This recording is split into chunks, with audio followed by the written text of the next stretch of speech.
Guys, what's up? It's Anthony here, and in today's video I am going to be showing you guys how to create a compound clip.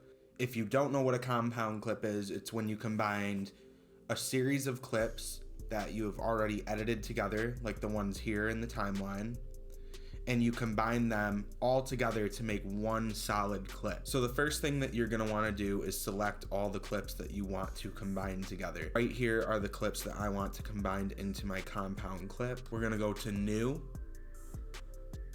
and we're gonna go down to compound clip. When we select that, it's gonna ask us to name the clip.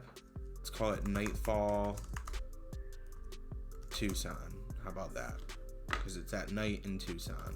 As you see, when I selected OK, it took all those clips and made them one solid clip. It'll be a lot easier for me to bring this among different projects and edit in different places. But yeah, that is how you make a compound clip.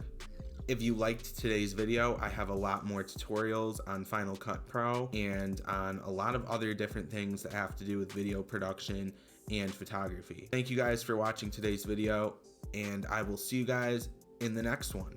Peace out.